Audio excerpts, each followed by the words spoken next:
Juste question, Pascal, qu'est-ce qu'elle propose vraiment, elle, Laetitia Hallyday, là, dans la négociation? Pour l'instant, je ne sais pas du tout parce que ça ne filtre pas. Donc, ça ne filtre pas du tout? Non, ça ne filtre pas pour l'instant. Ce qui est dit là, quand même, que Laura Smet voudrait, elle, la maison de Marne-la-Coquette, qui serait entre 7 et 15 millions d'euros, 30 millions, on ne sait pas exactement. C'est ce que j'ai lu dans la presse comme vous. J'en sais pas plus. Mais vous ne savez pas si c'est sûr, d'accord. Et que David, lui, serait plus intéressé sur les droits moraux de 24 albums. Les droits moraux, 24 albums, lesquels on ne sait pas. Enfin, bon, tout ça, pour l'instant, est très flou. Maintenant, il y a eu effectivement, durant l'été, des négociations. Ça, on en est sûr. Mais il y a eu un rapprochement entre avocats. Ça, c'est évident. Maintenant, est-ce que ça va aboutir?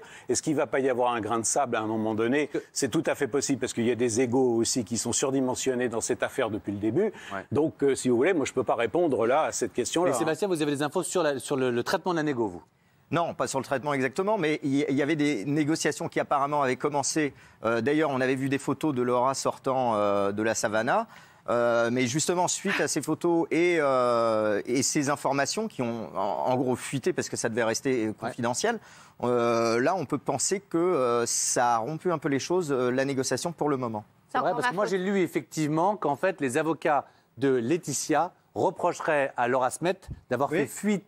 Oui, c'est exactement ce que je vous dis. Donc les photos qui sont sorties chez Myriam. Alors Myriam, la semaine dernière, c'était la semaine dernière. Donc Myriam, c'est-à-dire que non, mais si on comprend bien, moi je décrypte, là je ne juge pas, qu'on s'entende bien. Donc les photos qui sortent chez vous, ce serait dans l'entourage de Laura Smet, par l'entourage de Laura Smet que vous les auriez eues.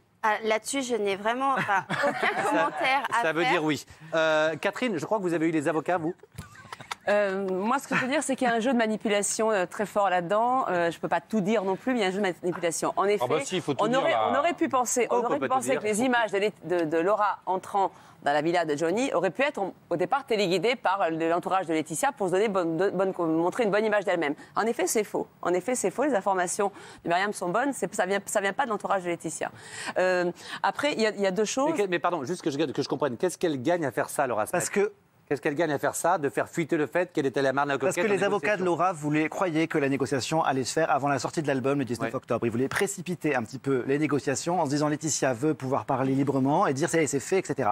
Ils se sont trompés parce qu'en fait, elle veut elle veut négocier, oui, elle va sûrement le faire, mais d'ici le 30 novembre pour le prochain procès. Et donc, ils se sont dit, si on commence à faire fuiter, qu'elle va donner la maison, qu'elle va donner un peu des pourcentages, etc., ça va être compliqué pour elle de dire, non, finalement, je le fais pas. Et du coup, ça a été l'effet contraire parce que du coup, les avocats de Laetitia se sont sentis obligés et on dit on arrête. On ne peut donner en effet que ce qu'on possède.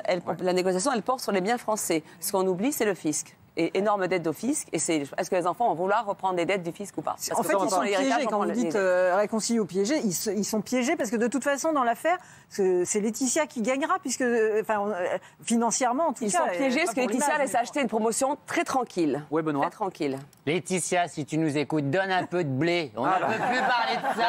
On ne peut plus, 4 émissions. Et après, je voudrais surtout ton avis sur la communication, la stratégie. Mais un mot, parce que moi, je ne sais pas si vous le saviez, mais moi, je l'ai appris cette semaine en le lisant, et j'aimerais que vous m'expliquiez ça, Pascal. En fait, ce qu'on a appris aussi cette semaine, c'est qu'en réalité, Johnny Hallyday a déshérité Laura et David, mais également, en fait, Jade et Joy. C'est ça, puisqu'en fait, c'est pas tout à fait ça. Non, c'est pas tout à fait ça. Mais non, c'est pas ça. C'est-à-dire que les trusts, elles sont déshéritées. Alors, elles sont mineures pour l'instant, donc elles ne peuvent pas s'occuper de quoi que ce soit pour l'instant. Donc, c'est uniquement Laetitia qui gère pour l'instant... Qui hérite de tout jusqu'à la majorité des enfants. Qui hériterait de tout jusqu'à la majorité des enfants. Sachant que dans le trust, il y a quelqu'un qui est au-dessus, qui chapeaute, et Laetitia ne peut rien faire. Ça veut quand même dire, est-ce que ça veut quand même dire que si Laetitia, avant la majorité des enfants, dépense tout, fait une folie ou sur un mari, elle peut donc enlever beaucoup d'argent à ses enfants? Ça veut dire ça, Catherine? Absolument. Un trust, c'est pas un héritage, c'est une boîte dans laquelle on met des sous. Et celle qui détient le trust, même s'il y a un gestionnaire. Mais c'est pas elle, c'est le gestionnaire qui s'en occupe. C'est quand même elle qui a tout. Non, c'est le gestionnaire qui s'en occupe. Et elle ne peut rien faire du tout aujourd'hui. Non, mais je ne veux pas pinailler, mais je regrette, c'est des points juridiques. Elle ne peut rien faire. Elle ne peut même pas vendre aujourd'hui une chaise. Je peux vous le dire. Question plus classique. Cet héritage, c'est un cadeau empoisonné ou un cadeau? On hérite du passif ou c'est quoi cet héritage? C'est tout l'enjeu. Daniel. En France, d'après ce que j'ai compris, c'est un vrai cadeau empoisonné. Vous savez. Oui, l'argent était aux États-Unis, le fils est en France. Pourquoi ça nous intéresse tant cette histoire? histoire, c'est parce qu'il y a dans toutes les familles des problèmes d'héritage, évidemment pas avec cet argent-là, mais moi je sais qu'il y a des gens qui ont hérité de maisons à l'île de Ré, par exemple, qu'ils ont été obligés de revendre, ils sont quasiment ruinés. Ah non, mais là on est sur Johnny. J'essaye de ramener à des choses qu'on peut comprendre à notre niveau. Il y a des gens qui ont été, parce que la maison avait pas pris tellement de valeur et tout ça. Donc voilà, c'est une histoire comme ça qui arrive. Parce que c'est Johnny. Alors les sommes sont disproportionnées. Non, mais là, c'est aux États-Unis, donc. Mais c'est des choses qui peuvent arriver à tout le monde. C'est un vrai cadeau. Alors au-delà des trusts, en effet, tu as raison. L'enjeu, il est différent pour les deux enfants. Laura aurait vraisemblablement des besoins financiers, là où David revendique le droit moraux de la gestion de l'œuvre de son père, ce qu'il a toujours revendiqué. D'accord. Alors il y a deux choses. Et un petit mot, parce qu'on va parler de la principale et de la sincérité aussi de la communication. Quand elle arrive là à l'aéroport et qu'on voit qu'elle arrive avec les cheveux blonds comme aimait Johnny, longs comme aimait Johnny, la croix de Johnny, les t-shirts de Johnny. Qu'est-ce qu'elle vient chercher? L'amour du public français? Elle vient chercher une image? Qu'est-ce qu'elle vient chercher? La com, là? Elle sait qu'il va y avoir des photographes, donc... Vous y étiez? Non, j'y étais pas. Mais de toute manière, c'est normal qu'elle s'habille bien, qu'elle fasse passer des symboles. On a des images de ça que vous nous avez données d'ailleurs. Pardon, qu'on nous a données. Merci. On a des images de son arrivée, je crois, devant un célèbre hôtel parisien où on la voit. Voilà, on la voit. Ça, c'est des images totalement exclusives que des paparazzis nous ont données. Voilà, où elle voit. Voilà. J'ai la même combi. Et regardez tous les paparazzis qu'il y a. On voit en plus un tout petit peu Sébastien Farran. Voilà, le manager qui est juste sur la côté et tous les paparazzis qui sont là. Voilà, ça c'est quoi? C'est comme à mort? Non, ça de toute façon elle le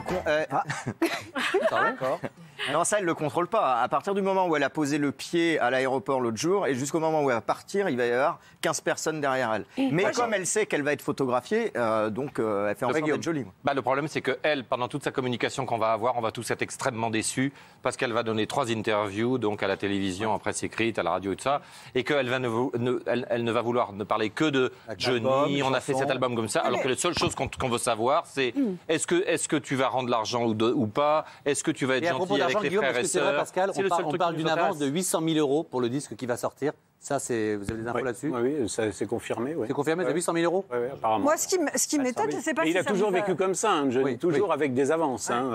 D'accord. Donc, c'est pas quelque chose de nouveau.